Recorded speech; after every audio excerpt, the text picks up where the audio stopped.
বন্ধুসকল স্বাগতম জনালোঁ আমাৰ ইউটিউব চেনেল নলেজ টিভি অসমলৈ। পৃথিৱীৰ ৭টা আচৰিত বস্তুৰ ভিতৰত অন্যতম তথা প্ৰেমৰ প্ৰতীক ৰূপে পৰিচিত তাজমহলৰ বিষয়ে। ভাৰতবৰ্ষৰ আগ্ৰাত অৱস্থিত তাজমহলৰ বিষয়ে আজি আমি জানিম কিছু নজনা তথ্য। গতিকে ভিডিঅ'টো আৰম্ভ কৰিবলৈ লৈছোঁ আৰু ভিডিঅ'টো চাই যদি আপোনালোকৰ ভাল লাগিলে তেনেহ'লে লাইক, কমেণ্ট আৰু শ্বেয়াৰ কৰিবলৈ নাপাহৰিব। গতিকে আহক ভিডিঅ'টো আমি আৰম্ভ কৰোঁ।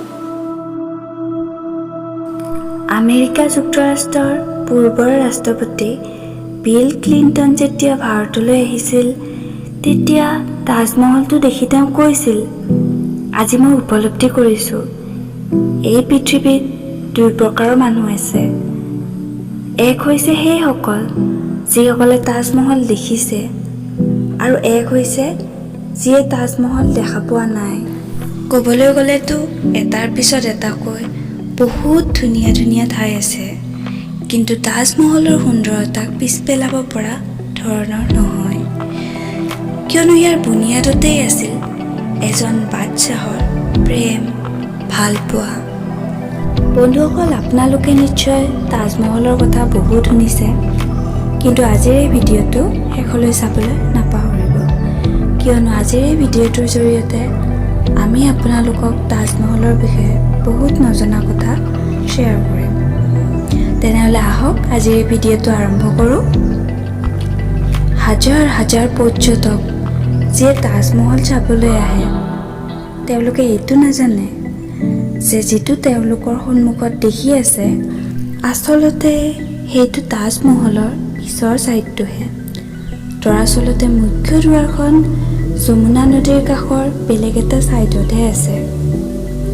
মোগলৰ সময়ত তাজমহল যাবলৈ নদীয়েই মুখ্য ৰাস্তা আছিল। এইটো এক প্ৰকাৰৰ হাইৱে আছিল।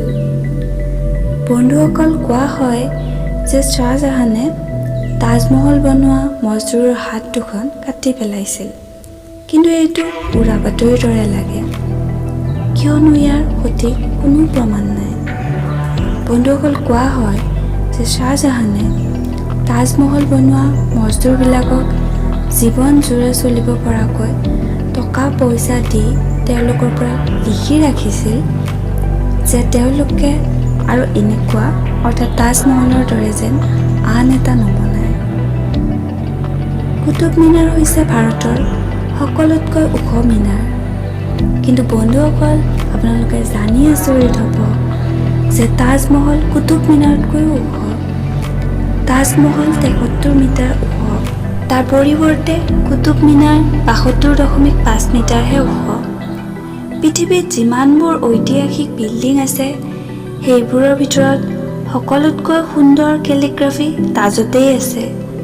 বন্ধুসকল, কেলিগ্ৰাফিনো কি আপোনালোকে চাগে ভাবিছে।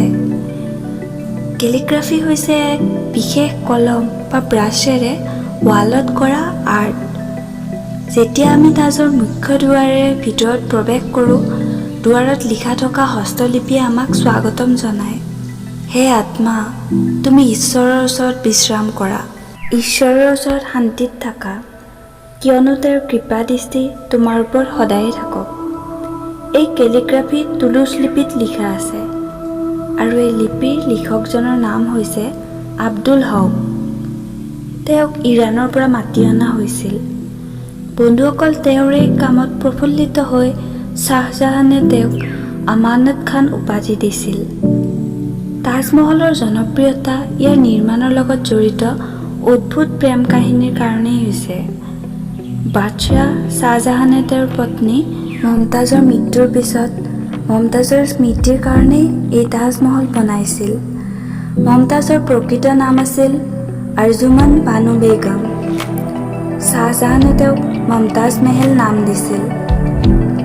তাজমহল বনাওঁতে 28 প্ৰকাৰৰ ষ্টোন ব্যৱহাৰ কৰা হৈছিল আৰু সেই ষ্টোনবোৰ টিবেট, চাইনা, শ্ৰীলংকা ইত্যাদি বিভিন্ন ঠাইৰ লগতে ইণ্ডিয়াৰো কিছু কিছু ঠাইৰ পৰা লোৱা হৈছিল।